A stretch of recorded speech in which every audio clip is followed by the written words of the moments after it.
അച്ചാർ ഐറ്റംസ് ഇല്ലാതെ എന്ത് ഓണം അല്ലേ? അതുകൊണ്ട് തന്നെ ഞങ്ങൾക്ക് ഓണമായോണ്ട് മാങ്ങയും നാരങ്ങയും ഇഞ്ചിയും ഒക്കെ ആയിട്ടുണ്ട് കേട്ടോ. ഓണം ആയി കഴിഞ്ഞാൽ കളിവടക്ക ഉണ്ടാക്കുക എന്നുള്ള ഒരു നിർബന്ധമായിട്ടുള്ള കാര്യമാണ്. അതുകൊണ്ട് ഞങ്ങൾ കളിവടക്കൊക്കെ ഉണ്ടാക്കി അതും കഴിച്ചിരുന്നിട്ടാണ് രാത്രിയിൽ പച്ചക്കറി മുറുക്കുന്നത് കേട്ടോ. ഞാനും അമ്മയും ഉത്രാടത്തിന്റെ അന്ന് രാത്രിയിൽ തന്നെ പച്ചക്കറി എല്ലാം നുറുക്കി ഫ്രിഡ്ജിലേക്ക് വെക്കാറുണ്ട് കേട്ടോ. അതാകുമ്പോൾ നമുക്ക് തിരുവോണത്തിന്റെ അന്ന് വെളുപ്പിനെ എല്ലാം ഉണ്ടാക്കിയാൽ മാത്രം മതി, വെറുതെ നുറുക്കി കഷ്ടപ്പെടണ്ടല്ലോ.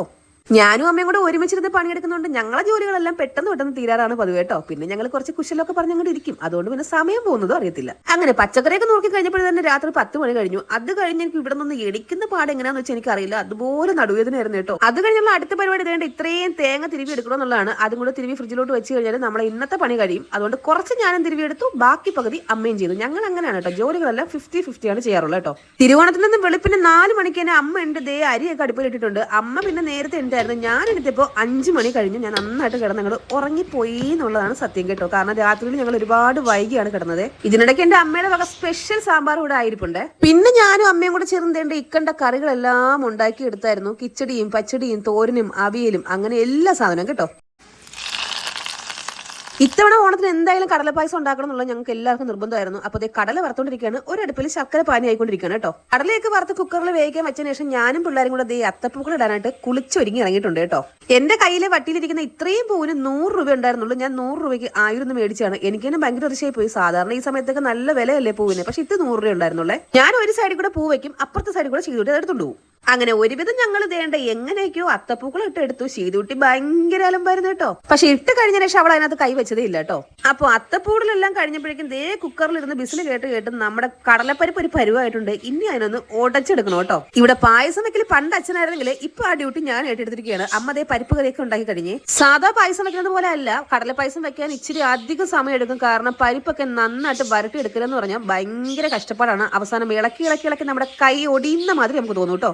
അത് പിന്നെ റിസ്ക് എടുത്താലല്ലേ റിസ്ക് ചെയ്യാൻ പറ്റുള്ളൂ. പണ്ടുള്ള ആൾക്കാർ പറഞ്ഞതുപോലെ ഇച്ചിരി കഷ്ടപ്പെട്ടാൽ നല്ല അടിപൊളി ഒന്നാന്തരം ടേസ്റ്റ് ഉള്ള പായസം കുടിക്കാം. പായസം ഉണ്ടാക്കുന്നതിനിടയ്ക്ക് ഇങ്ങനെ വീഡിയോ എടുത്തോണ്ടിരുന്നത് അടുക്കി പിടിക്കും. പിന്നെ പറഞ്ഞിട്ട് കാര്യമില്ല, അതുകൊണ്ട് മര്യാദയ്ക്ക് ഇരുന്ന് ഇളക്കണം കേട്ടോ. ഇന്ന് പായസം ഇളക്കി മിക്കവാറും എന്റെ കാര്യത്തിലൊരു തീരുമാനമാവേ.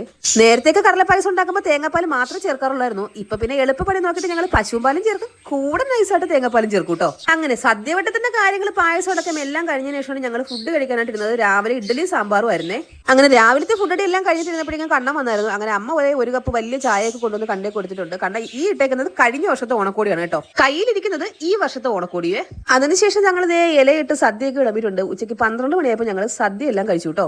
ശരിക്കും പറഞ്ഞാൽ ഓണം എന്നൊക്കെ പറയുമ്പോൾ എത്ര ദിവസം മുന്നേ തുടങ്ങുന്ന ജോലി തിരക്കുകളാണല്ലേ. ഇതേ ഈ ഇലയിട്ട് സദ്യ കഴിക്കുന്നതോടുകൂടി ആ പരിപാടി അങ്ങ് തീരും. പക്ഷെ എന്നാലും ഇങ്ങനെ ഇരുന്ന് സദ്യ കഴിക്കുന്നതിന്റെ ഒരു വൈബ് അത് വേറെയാണല്ലേ. എത്രയൊക്കെ ഓണം ഇല്ലാന്ന് പറഞ്ഞാലും ആ സമയമാകുമ്പോൾ നമ്മൾ കൃത്യമായിട്ട് എല്ലാം ഉണ്ടാക്കിയിരിക്കും. അങ്ങനെ ഞങ്ങൾ എല്ലാവരും കൂടെ ഇരുന്ന് പപ്പടവും പഴവും പായസവും ഒക്കെ കൂട്ടി നന്നായിട്ട് സദ്യയൊക്കെ കഴിച്ചിട്ടുണ്ട്. അമ്മ ഇട്ടേക്കുന്ന നൈറ്റ് അടിപൊളിയാന്ന് ആരൊക്കെയോ പറഞ്ഞു. ഞാൻ ഇട്ടേക്കുന്ന നൈറ്റ് അമ്മ മേടിച്ചതും അമ്മ ഇട്ടേക്കുന്ന നൈറ്റ് ഞാൻ മേടിച്ചതായിരുന്നു കേട്ടോ. എങ്ങനെയുണ്ട്?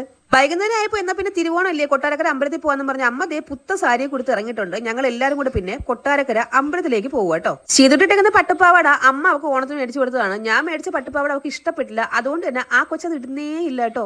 മോനും ഇവിടെ പുത്തൻ ടീഷർട്ടും പുത്തൻ പാന്റൊക്കെ ഇട്ടിട്ട് ദേ അമ്പലത്തിൽ പോകാനായിട്ട് ഒരുങ്ങി ഇരിപ്പുണ്ട്. ഞാൻ പിന്നെ പുതുതായിട്ട് അങ്ങനെ ഒരു ധാവണിയും ഒരു ടോപ്പും മാത്രം മേടിച്ചോളൂ. അത് രണ്ടും ഞങ്ങൾ ഓണാഘോഷ പരിപാടിക്ക് ഇട്ടതുകൊണ്ട് ഇന്ന് അമ്പലത്തിൽ പോകാൻ വേണ്ടിയിട്ട് ഞാൻ ഇതാണ് ഇട്ടേക്കുന്നത്. ഇതിന്റെ ലിങ്ക് കിട്ടുവാണെങ്കിൽ കൊടുക്കാം കേട്ടോ. അമ്പലത്തിൽ പോയപ്പോൾ കുറച്ചധികം വീഡിയോസ് എടുത്തെങ്കിലും എന്റെ ഫോണിൽ നിന്ന് എങ്ങനെയോ മിസ്സായതുകൊണ്ട് കുറച്ച് വീഡിയോസ് ഞാൻ അതിനകത്ത് കൊടുക്കുന്നുള്ളേ. സാധാരണ കൊട്ടാരക്കര അമ്പലത്തിൽ എപ്പോൾ പോയാലും ഉണ്ണിയപ്പം കിട്ടാറില്ല. പക്ഷെ ഇന്ന് എന്താണെന്ന് അറിയില്ല, ഉണ്ണിയപ്പം കിട്ടിയിരുന്ന ഞങ്ങൾ 4 കവർ മേടിച്ചു. ഒരു കവർ ഞങ്ങൾ എല്ലാവരും കൂടി അവിടെ ഇരുന്ന് തന്നെ തട്ടിയിട്ടുണ്ട് കേട്ടോ. അതിനുശേഷം പിള്ളേർക്ക് കുറച്ച് ടോയ്സ് ഒക്കെ മേടിച്ചതിന് ശേഷം ഞങ്ങൾ ചെയ്തുകൊട്ടിക്ക് മീമി കാണിച്ചു കൊടുക്കാൻ വേണ്ടി കുളത്തിലേക്ക് പോയായിരുന്നു. ഇഷ്ടംമാതിരി മീൻ കിടപ്പുണ്ടായിരുന്നു.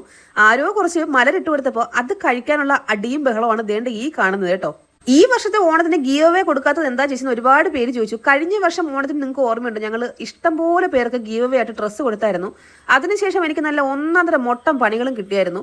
അതെന്താന്ന് തുടർന്നുള്ള വീഡിയോയിൽ ഞാൻ പറയാം കേട്ടോ. ഈ വർഷത്തെ ഓണത്തിന് ഗീവ് അവേ കൊടുക്കാത്തതിന്റെ മെയിൻ റീസണും അത് തന്നെയായിരുന്നു കേട്ടോ.